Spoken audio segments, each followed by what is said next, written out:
Once again, my name is Ken Bourne. I'm the forest planner here at the Tonto National Forest. I'm the staff person assigned to lead and organize and move this effort forward over the next 4 years.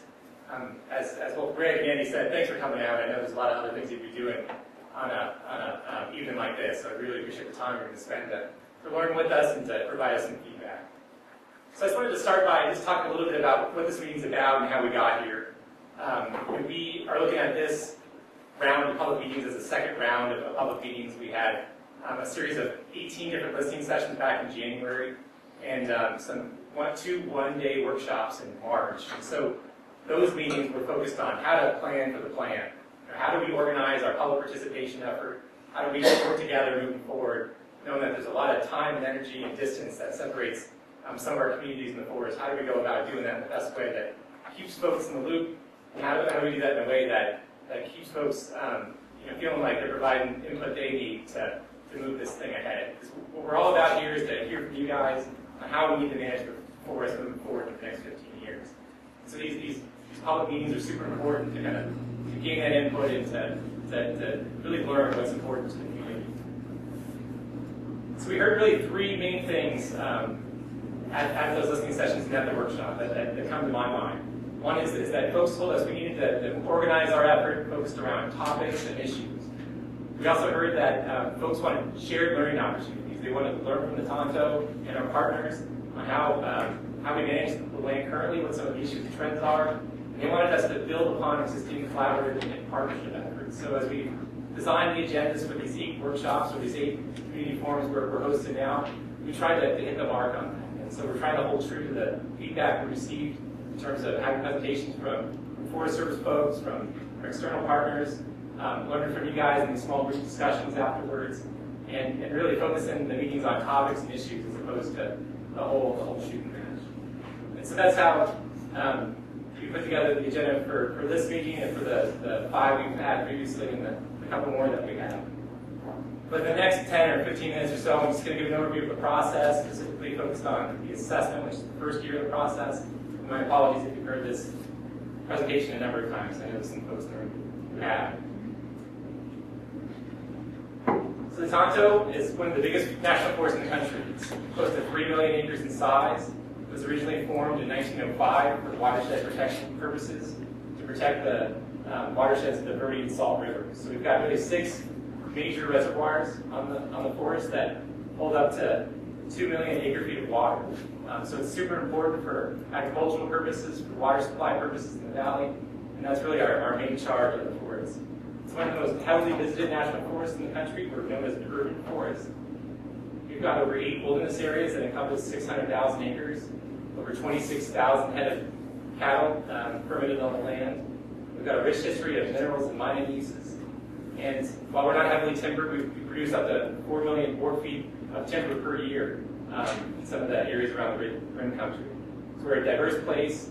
A lot of things to a lot of different people and a lot of different uses occur on the forest. So what is the forest plan and why does it matter? Well, it's a 15-year document, like I mentioned. It provides a framework for integrated resource management and a guide for decision making. And as Rick did a really good job pointing out, site-specific decisions aren't made in the plan, but are shaped by it. So it's before we do anything on the forest, we need to take a step back and ask ourselves, what does the plan say about what we want to do? So that's whether that's us, whether that's one of our permittees, that's one of our partners. The forest plan is the guide for that decision making. It's similar to a city or county general plan that folks are probably familiar with in terms of providing that kind of long-range vision for a multitude of different uses. It's also similar to a local zoning ordinance, which prohibits some uses in certain areas, regulates others in certain ways, and it's a combination of those 2 things. Forest plan is really important in that our national forests, like a lot of national forests, face some huge challenges. We have restoration needs from our forest land down to our desert lands. We need to continue to strengthen our contributions to the local economy.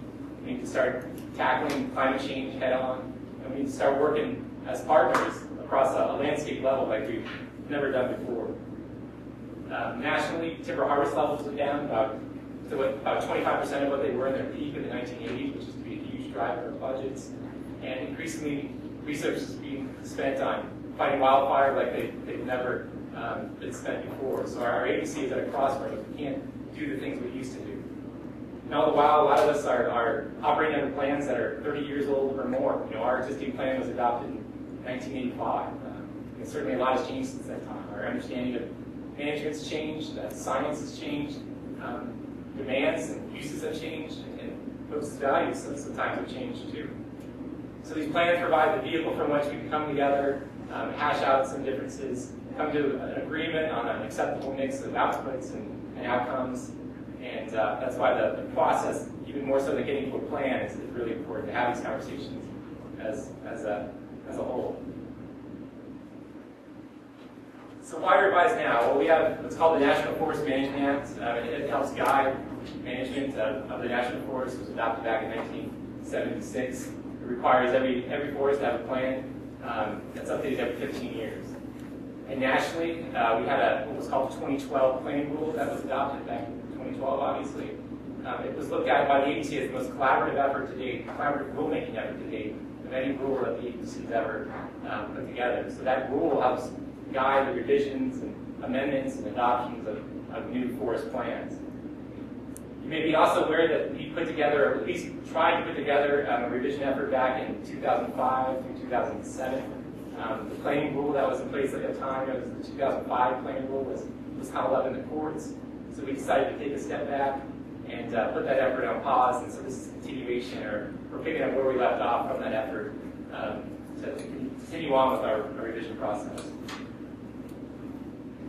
So what's new about the 2012 planning rule? Well, there's an enhanced commitment to collaboration, and that includes collaboration during this early phase of the process, the assessment phase. We're not only looking to engage with typical stakeholders and partners, but also audiences like youth and Latino communities and folks that may not necessarily have participated in these planning processes in the past. There's an all-land perspective associated with the new planning rules. So what happens on the national forest in terms of wildfire management, wildlife management, a whole range of things doesn't stop and end at the forest boundaries. So we need to look at what our partners are doing management-wise outside of Tonto and take that into account as we put together our plans. Another key point about the new planning rule is that the forest supervisor is the approving official. So in previous planning rules, the regional forester out of Albuquerque was the approving official. So there's that element of local control, being able to talk to Neil Bosworth and say, hey, this is what concerns me. If you, as a decision maker, approving this plan, hear me out. I think there's not that opportunity in previous plan efforts. So the focus of the 2012 rule, more than anything, is focused on outcomes and not outputs. So when we talk about desired conditions, think about that in terms of the level at which the plan focuses on. So the plan is essentially a collection of plan components: desired conditions, objectives, standards, and guidelines. And also suitability, which isn't shown up here. Suitability is a process that we go through to determine what uses are suitable or not suitable on a landscape. We have to absolutely do that for timber uses, but we may also do that for stuff like recreation, for minerals uses, for range uses, for military training activities, for communication facilities, utility quarters, that sort of thing. So that kind of gets at that local land use ordinance concept. Just in terms of giving an example of how the hierarchy of these desired conditions relates to standards and guidelines and objectives, you can think about invasive species. And we may have a desired condition in the new plan which states that the future condition of the forest infestations of noxious weeds won't outcompete or impact native species. So that might be where we want to go with our management, is getting to that desired condition. So the objective helps us get there. It provides a quantified goal that we're shooting for over a specific rate and over a specific amount of time. So for invasive species, we may say that over the course of a year, we're going to eradicate a certain species up to 1,000 acres per year, and that's what we're going to measure our success based on. The standards and guidelines are the rules that we implement in conjunction with new projects. So we may have some standards and guidelines which talk about when we're doing some restoration activity in a water body that we know has threatened endangered species. We may, in conjunction with that project, eradicate all the noxious weeds in that project area. So that kind of gives you a hierarchy of what a plan's about. It stays at that 30,000-foot level, but it helps set the conditions from which we're making decisions on the ground. So the process occurs over 3 phases. You can think of this as the arm. We assess, we revise, and we monitor. So the assessment period is what we're doing right now. So it's occurring throughout this year, 2014, and it's going to wrap up sometime in early 2015. And then we go through the process of revising the plan and analyzing different management alternatives and environmental impact statement, which is a document that is put together pursuant to the National Environmental Policy Act. Then once we get through the revision process at the end of 2017, we're going to monitor. We're going to monitor to see whether our management strategies, whether our restoration activities are helping to achieve those desired conditions. And if they're not hitting the mark, then we can make some adjustments, and then we can go through the cycle again. And that's that concept of adaptive management. We learn as we go, and sometimes we're not going to get it right. Sometimes we're going to focus on things that we don't need to focus on, but through our monitoring activity, we can learn how to make those adjustments. So it's some information on the assessment specifically, and this presentation focuses on the assessment more than other phases of the process, because that's the phase we're in right now. So the purpose of the assessment is supposed to be rapid and to gather existing information. We're not collecting new information. We're taking information that we have internally. We're tapping into information that some of our local governments have, state governments and other federal agencies have. We're tapping into local knowledge through venues like this, through public meetings. We're tapping into traditional tribal ecological knowledge. And we're doing that in the context of the broader landscape, like I said. We're looking at 15 specific items, 5 of which are ecological in nature, 10 of which are more social and economically based.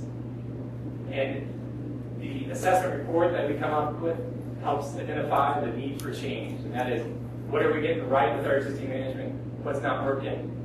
What do we need to change? And that provides the basis or the foundation from which we're moving forward into the next 3 years of the process. So these are the topics we need to address ecologically, in things like threatened and endangered species, air, soil, and water, carbon stocks, system drivers and stressors like invasive species like climate change. And specifically, we're focusing on a risk assessment process, trying to identify ecological characteristics which are at risk for a loss of ecological integrity. And if we identify those characteristics that are at risk, then that's when we know we can focus on those characteristics in terms of our management practices. So it's a way to prioritize what we're doing on the ground in terms of management on the landscape. So the 10 topics, which are equally important to the environmental or ecological side, are listed on this screen. So we're looking at social, cultural, and economic conditions, things like our areas of tribal importance, energy and mineral resources, recreation opportunities, and what's called ecosystem services. And this is something that's defined in that plan rule that I was talking about a little earlier. Ecosystem services are benefits people obtain from the Tonto, and that could be a lot of different things. It could be things like soil formation and nutrient cycling, or it could be things like hunting and tourism and recreation opportunities. It could be things like clean air, clean water. So that the Tonto has a lot of benefits to a lot of different people. And part of what we're going to be doing for our assessment is to document what those are. And I think in part, that's the kind of info we're looking for you guys for from tonight. The culmination of this whole assessment process is a report. It'll probably be a couple hundred pages long.